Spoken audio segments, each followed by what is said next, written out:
আসসালামু আলাইকুম প্রিয় শিক্ষার্থীদের, আজকের ক্লাসে স্বাগত জানাচ্ছি। আজকে আমি বোর্ড প্রশ্ন 2024-এর ঢাকা বোর্ডের সোয়া এন্টারপ্রাইজের আর্থিক বিবরণী নিয়ে আলোচনা করব। আর্থিক বিবরণী করার জন্য প্রশ্নে দেওয়া থাকে একটি রেওয়া মিল এবং কিছু সমন্বয়। প্রথমত, রেওয়া মিলে যে সকল আইটেম সমূহ রয়েছে সেগুলো সম্পর্কে আলোচনা করব। আজকে রেওয়া মিলে রয়েছে ক্রয় ও বিক্রয়। ক্রয় হলো প্রত্যক্ষ পরিচালন ব্যয়, বিক্রয় হলো প্রত্যক্ষ পরিচালন আয়। প্রারম্ভিক মজুত পণ্য, প্রারম্ভিক মজুত পণ্য হলো প্রত্যক্ষ পরিচালন ব্যয়। উত্তোলন ও মূলধন, মূলধন হলো মালিকানা সত্ত্ব হিসাব, উত্তোলন হলো বিপরীত মালিকানা সত্ত্ব হিসাব। অর্থাৎ মূলধন থেকে উত্তোলন বাদ দিতে হবে। আসবাবপত্র, আসবাবপত্র হলো সম্পদ হিসাব, অর্থাৎ স্থায়ী সম্পদ। বেতন, বেতন হলো ব্যয় হিসাব, অর্থাৎ পরোক্ষ পরিচালন ব্যয়।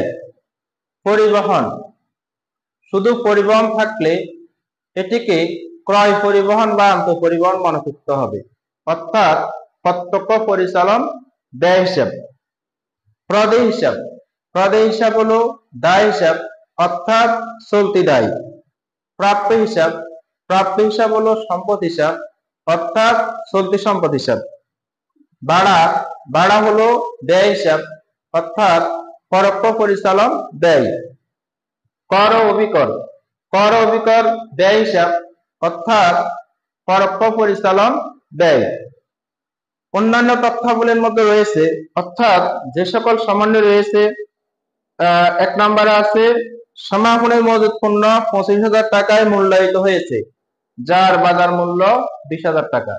এখানে দুটি মূল্য দেওয়া আছে, তবে হিসাব বিজ্ঞানের রক্ষণশীলতার নীতি অনুযায়ী যেটি কম সেটি হিসাবভুক্ত হবে। সমাপনী মজুত পণ্য প্রথমত আয় বিবরণীতে বিক্রিত পণ্যের ব্যয় নির্ণয় করার সময় বাদ দিতে হবে। দ্বিতীয়ত, আর্থিক বিবরণীতে সমাপনী মজুত পণ্য চলতি সম্পদ হিসাবে লিখতে হবে। 2 নম্বর সমন্বয় রয়েছে উপভাড়া বকেয়া রয়েছে 3,000 টাকা। বকেয়া উপভাড়া প্রথমত উপভাড়ার সাথে যোগ করতে হবে। উপভাড়া হলো আয় হিসাব।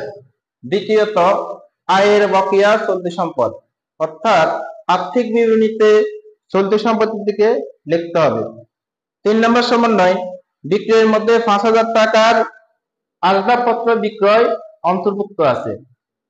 এই সমন্বয়টি প্রথমত আয় বিবরণীতে বিক্রয় থেকে আসবাবপত্র বিক্রয় বাদ দিতে হবে। দ্বিতীয়ত, আর্থিক অবস্থার বিবরণীতে আসবাবপত্র থেকে আসবাবপত্র বিক্রয় বাদ দিতে হবে। 6 নম্বর সমন্বয় অনাদায়ী পাওনা 600 টাকা, অর্থাৎ এটি হলো নতুন অনাদায়ী পাওনা। এটি প্রথমত আয় বিবরণীতে আগের অনাদায়ী পাওনা থাকলে তার সাথে যোগ করতে হবে। দ্বিতীয়ত, আর্থিক বিবরণীতে প্রাপ্য হিসাব থেকে নতুন অনাদায়ী পাওনা বাদ দিতে হবে। অবশিষ্ট প্রাপ্য হিসাবে 5% অনাদায়ী পাওনা সঞ্চয় ধরতে হবে। সমন্বয়ে যে সঞ্চয় ধরতে বলা হয় সেটি হলো নতুন অনাদায়ী পাওনা সঞ্চিতি। এটি প্রথমত আয় বিবরণীতে অনাদায়ী পাওনার সাথে যোগ করতে হবে। দ্বিতীয়ত, আর্থিক অবস্থার বিবরণীতে নতুন অনাদায়ী পাওনা সঞ্চিতি প্রাপ্য হিসাব থেকে বাদ দিতে হবে। সর্বশেষ সমন্বয় আসবাবপত্রের উপর 10% হারে অবশ্যই ধার্য করো। আসবাবপত্রের অবশ্যই ব্যয় হিসাব, অর্থাৎ পরোক্ষ পরিচালন ব্যয় প্রথমত আয় বিবরণীতে লিখতে হবে। দ্বিতীয়ত, আর্থিক অবস্থার বিবরণীতে আসবাবপত্র থেকে অবশ্যই বাদ দিতে হবে। আজকে করণীয় বিষয়গুলোর মধ্যে আছে প্রথমত সহজ মানের যে প্রশ্নটি কত আছে, প্রাপ্য হিসাবে নিট আদায়যোগ্য টাকার পরিমাণ নির্ণয় করো। তো আমরা দেখব আমাদের প্রশ্নে আজকে যে সকল আইটেম রয়েছে, প্রাপ্য হিসাব আছে 30,000 টাকা, অর্থাৎ প্রাপ্য হিসাব থেকে নতুন অনাদায়ী পাওনা নতুন অনাদায় পাওনা সঞ্চিতি থাকলে বাদ দিতে হবে। তো আজকের প্রশ্নে আমাদের অনাদায় পাওনা আছে সমন্বয়ে 600 টাকা, অর্থাৎ সমন্বয়ে যে অনাদায় পাওনা থাকে সেটাই নতুন অনাদায় পাওনা, এটি প্রাপ্য হিসাব থেকে বাদ দিতে হবে।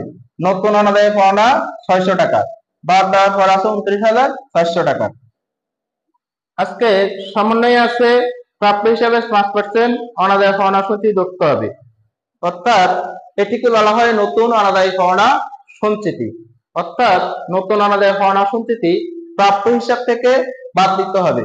তা আমাদের নতুন অনাদায় পাওনা বাদ দেওয়ার পর ছিল 29,400 টাকা, নতুন অনাদায় পাওনা সঞ্চিতি আছে 1,470 টাকা, এটা বাদ দেওয়ার পর আছে 27,930 টাকা।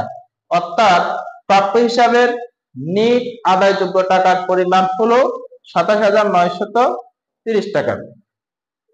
প্রিয় শিক্ষার্থীদের, আমি অনুরোধ করব, যে সকল শিক্ষার্থী হিসাব বিজ্ঞানে ভালো রেজাল্ট করতে চায়, A+ পেতে চায়, অবশ্যই নিয়মিত চর্চা করতে হবে, কারণ নিয়মিত চর্চাই হিসাব বিজ্ঞান শেখার সবচেয়ে উত্তম পথ। প্রিয় শিক্ষার্থীদের সাফল্য কল্যাণ কামনা করে আজকে এখানে শেষ করছি। ধন্যবাদ সবাইকে। আল্লাহ হাফেজ।